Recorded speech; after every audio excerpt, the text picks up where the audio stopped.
It all began with a 32-second video captured by a forgotten cell phone resting on a teacher's lounge table late on a rainy afternoon. The video, blurred around the edges with faint audio, reveals a scene that would turn an entire school into a national courtroom. In the corner of the frame, a tired-eyed mother is seen with nervously clasped hands, trying once again to explain that her son, diagnosed with severe autism, wasn't being aggressive, but was merely reacting to the hostile environment he faced daily.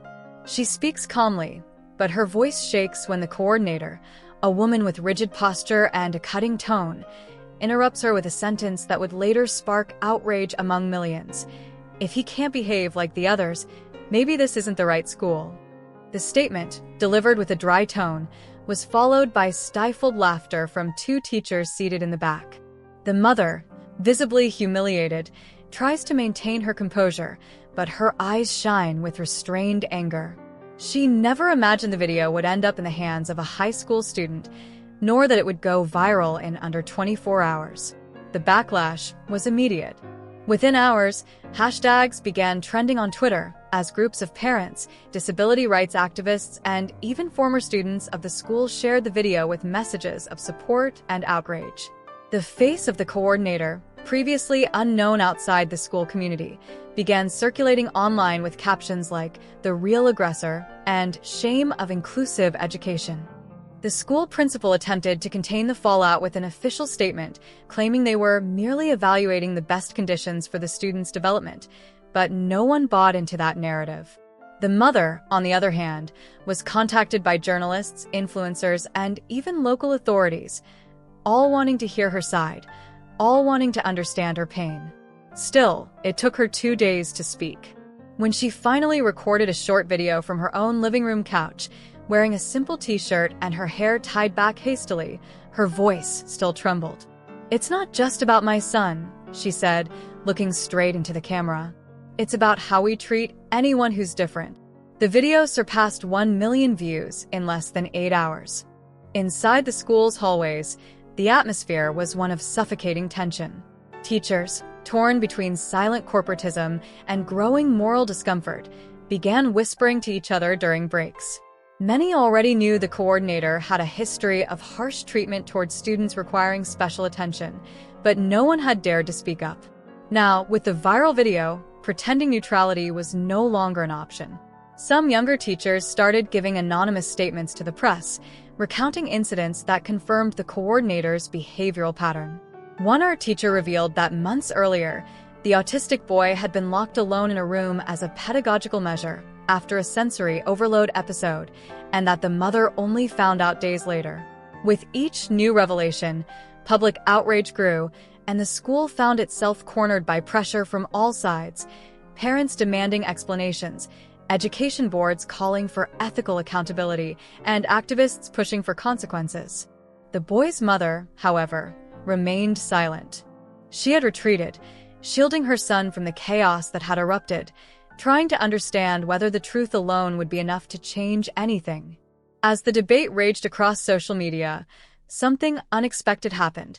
A former employee of the school, who had worked as a teaching assistant for over 5 years, decided to break her silence. In a live stream from her personal account, she revealed that she had resigned months earlier precisely because she couldn't endure the toxic environment within the teaching staff. "We were told not to give too much attention to students who disrupted the class flow," she said, her voice shaky. But what truly shocked viewers was her next revelation.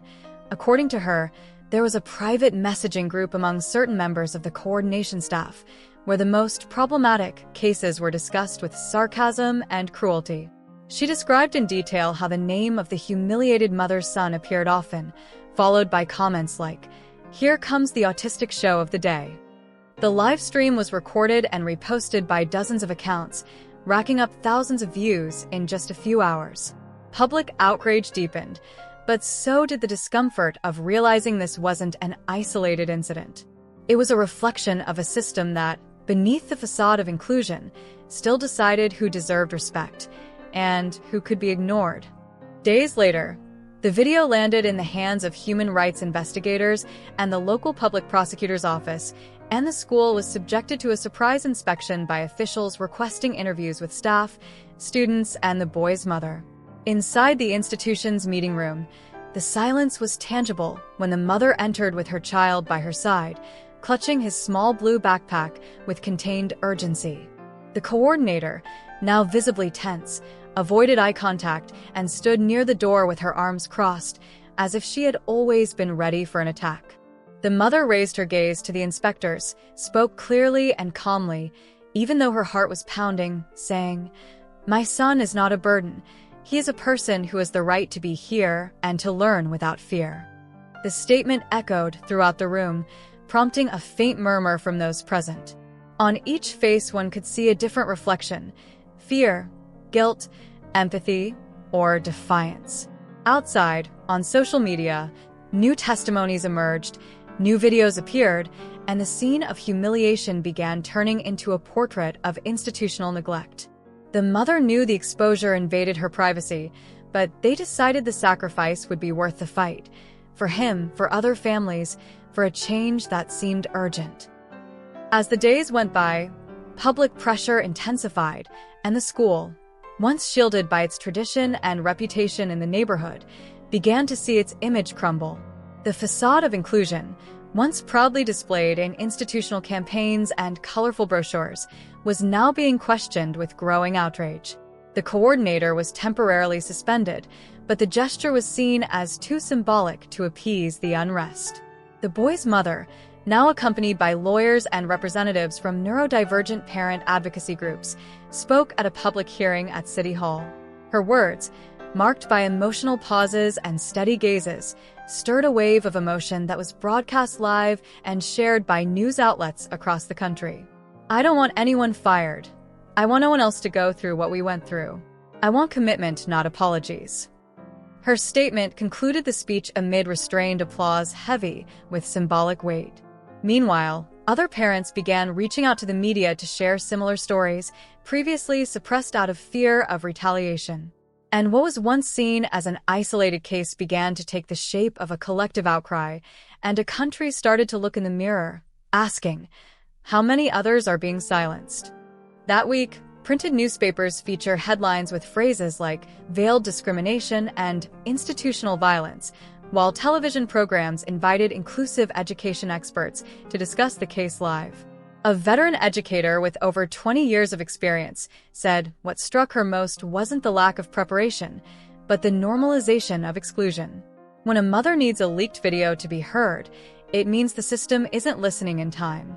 And that kills silently. Her statement went viral, becoming the caption of thousands of social media posts.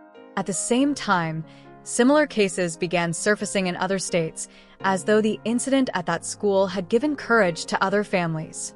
The mother of the autistic boy watched everything from home, trying to shield her son from the flood of information. He had already sensed something was different. The stares on the street, the whispers at the market, even the walk to school felt longer. One day, holding his mother's hand at the gate, he asked softly, "Will the school hit me again?" She squeezed his hand and replied with steady pain, "Never again." From that moment on, she knew there was no turning back. As the story gained momentum, it crossed borders. International news outlets began covering the case as a striking example of school inclusion failures in Brazil. European newspapers highlighted the mother's courage, while experts in disability rights discussed the broader social impact of such incidents. In Brazil, the Ministry of Education announced a task force to review inclusion policies in both public and private schools, though many viewed the move as too late. On social media, the hashtag #ThisIsNotAnException campaign gained traction, led by parents sharing similar stories that had been ignored for years. In this atmosphere, an independent documentary began production, featuring testimonies from mothers, teachers, activists, and psychologists. The boy's mother hesitated to join but eventually agreed, not for visibility, but for awareness. "If I don't speak now, the silence returns.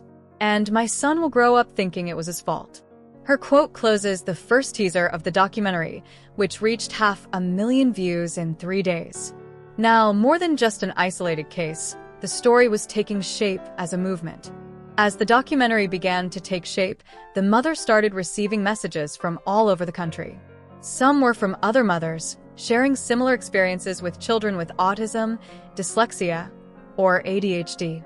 Others came from teachers apologizing for not having acted better in the past. But there were also hateful messages, accusing her of destroying the school's reputation and claiming everything could have been handled internally. The mother read them all in silence, never responding, but each word left a mark. In one of her most recent public appearances, she made a plea that spread even faster than the original video. If you've seen something like this and stayed silent, it's time to speak up. Comment here and share what you witnessed. We need to know the full truth. It was more than a request, it was an invitation to collective courage. In the comments, stories long buried began to emerge. And the more people spoke, the more the country listened. Amid the chaos, the school attempted to respond. It hired a crisis management firm, revamped its messaging, and scheduled a press conference with the principal, who had remained silent until then. Seated behind a table crowded with microphones, she read a pre-written statement in a formal, calculated tone. The school deeply regrets the incident and reaffirms its commitment to inclusion. But what drew attention wasn't what she said, it was what she didn't. At no point was there a direct apology to the child or the mother. No mention of the video, nor of the messages exposed by the former employee. On social media, the statement was seen as hollow. In the live stream comments, parents, students, and teachers demanded real accountability. Many asked, "Why hasn't anyone been fired yet?" Others wrote, "Apologize with names, not generic notes." And you? Have you ever seen an apology that said nothing? Share your thoughts in the comments. Your experience might help show what still needs to change. The lack of concrete accountability sparked a new wave of protests. Groups of parents began organizing in person, holding small demonstrations outside the school, with signs and t-shirts bearing slogans like, "Inclusion is not marketing," and "Respect begins at the gate." The media continued to follow the story, but now the focus had shifted from individual complaint to collective mobilization. The boy's mother joined one of the protests, but did not take center stage. She stood among the other mothers, holding her son's hand and quietly observing. He seemed calm, drawing in the corner of a sign, unaware of the moment's weight. A reporter approached and asked if she had anything new to say. She paused for a few seconds, then replied, "Today I want to hear the other mothers." And so it was. Stories were shared at the open mic, tears were exchanged, and there was a growing sense that something was finally shifting, not because of punishment, but because more voices were being heard. If you've ever felt overlooked in places that claim to be welcoming, share your story in the comments. Your voice matters. In the days that followed, the demonstrations outside the school subsided, but the impact spread to other institutions. School boards across different regions began reviewing their inclusion practices, and in teacher WhatsApp groups, the topic was no longer taboo.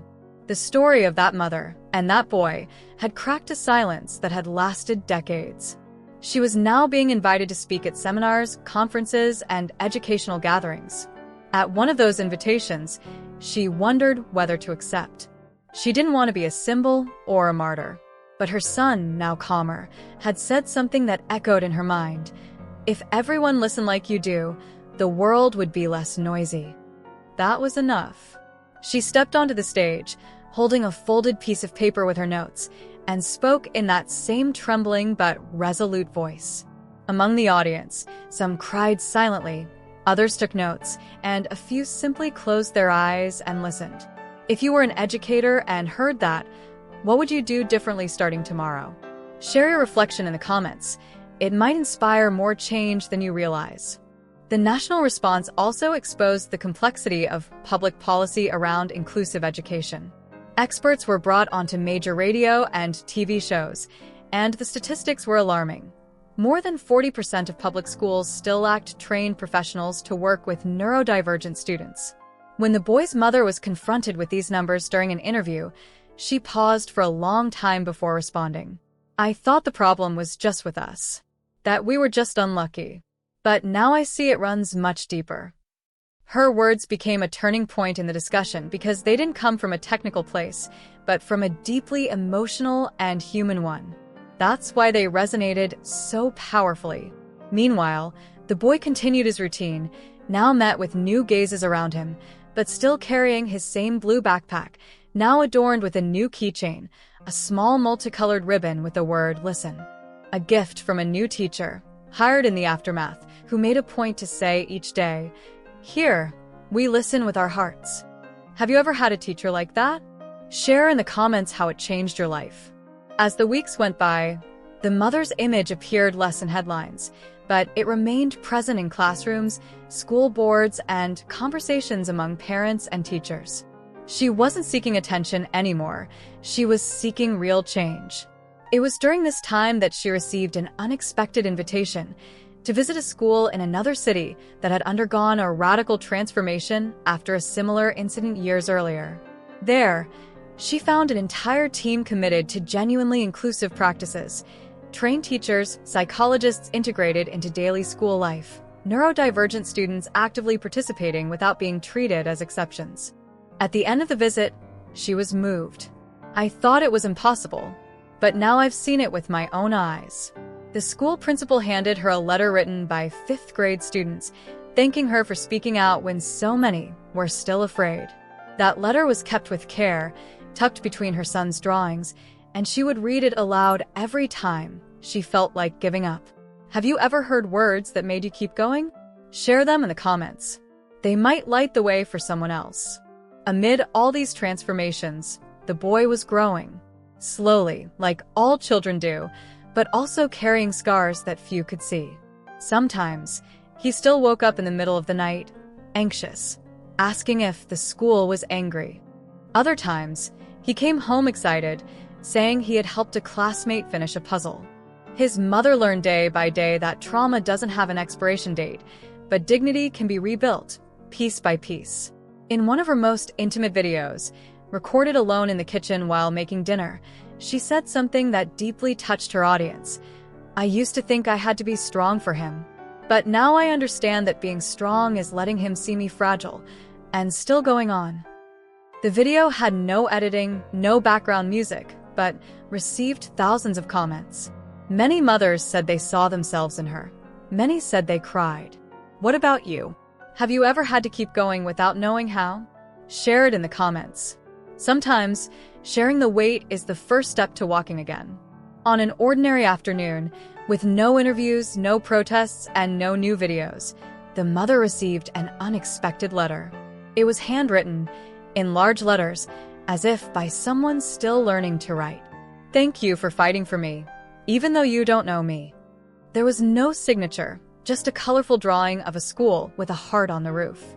The letter had been left at the building's front desk by a child the boy's mother had never seen before. It disarmed her completely. Not because it was praise, but because it was a reminder that her pain had sparked empathy, and empathy drives action. She kept the letter among her most important documents, next to her son's birth certificate and the medical diagnosis that, years before, had been met with fear and uncertainty.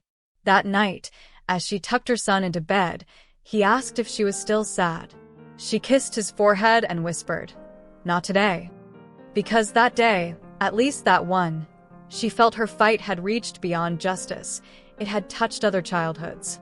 A few weeks later, during a meeting at the new school where the boy had been enrolled, the academic coordinator asked the mother a direct question. "How can we make him feel safe here?" The mother didn't answer right away. She took a deep breath, looked at her son playing in the yard, and then said, "Let him know he doesn't have to change to belong." It was the first time since the beginning of the entire ordeal that someone from a school team didn't look at her with suspicion or pity, but with attentiveness. That question, simple on the surface, represented everything that had been missing at the start, a willingness to understand. And in that moment, the mother realized that her son's future wouldn't rely solely on laws or structures, but on people willing to listen, adapt, and walk beside him. If you work in education or live with neurodivergent children, ask yourself, how actively are you listening? Share in the comments one action you believe can make an environment better. Sometimes, change begins with the smallest gestures. In the halls of the new school, something began to blossom, not just with the boy, but with the other students as well. Small changes were being introduced. Empathy circles, active listening workshops, and classroom activities that embraced different learning styles. One day, when picking up her son, the mother found a note in his backpack. It was from a classmate who wrote, "I like when he explains things his way, because I understand it better like that." The mother smiled, moved, and kept that scrap of paper as someone who knows the value of a quiet revolution. In that environment, for the first time, the boy wasn't just tolerated, he was understood. The mother realized that despite everything they had gone through, they were rebuilding something precious: trust. Trust in people, in institutions, and most importantly, in the future. If you've been through something similar, you know how delicate that rebuilding can be. Share in the comments what that process was like for you. Your words might be a mirror for someone still caught in the storm.